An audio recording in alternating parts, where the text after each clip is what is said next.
first time I saw the shadow man.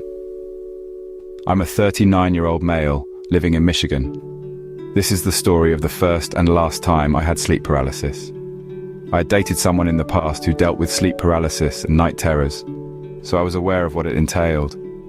But until experiencing it for yourself, you can never really understand the dread that overcomes you. It was like a lucid dream. In fact, for a long time afterwards, I debated if it was a real event or not. It was the middle of the night. I'd been asleep, but now was laying, kind of propped up in bed on an angle, with pillows behind my back. I'm a grown man, but still sleep with a nightlight. I had a Himalayan salt rock lamp on my nightstand, putting off a warm orange glow. As my senses came about, I realized that even though I was sitting up a bit, I had zero motor function of my body.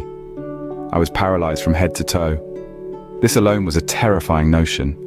As someone who has been blessed with relatively good health through the years, not being able to move was shocking to say the least.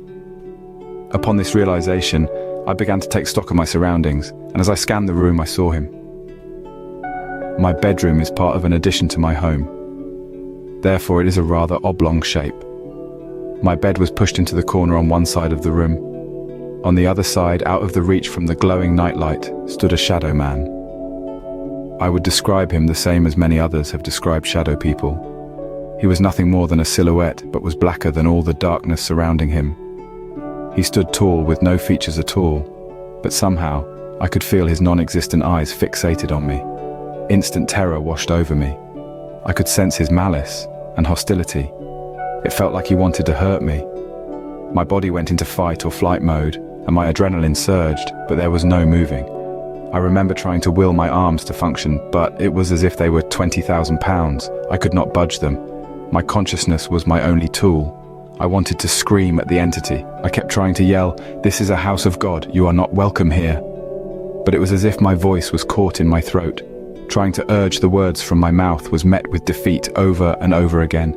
Then, as suddenly as it had begun, it was over. Like a spell had been lifted, I gasped in a huge breath.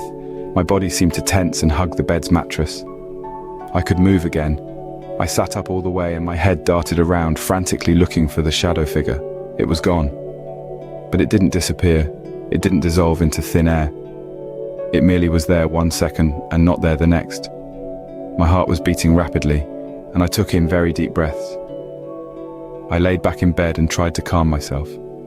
That was a terrifying dream, I thought. But then again, was it? It didn't feel like I'd been dreaming. My dreams are usually bizarre. They're never in a typical setting from my life, like a bedroom. And it didn't feel like I had woken up from sleep. You know how you typically have that feeling coming from dreamland to the waking world, that sense of clarity that you're back in reality. I didn't have that at all. I didn't wake up and open my eyes. It was just as if the event had finished and now I was lying in bed alone. It was the oddest feeling and stuck with me for weeks after. Eventually I decided it was not a dream at all. It just felt too real. And I had to wonder if the warm glow from my salt rock lamp was the only thing that night that kept the shadows at bay.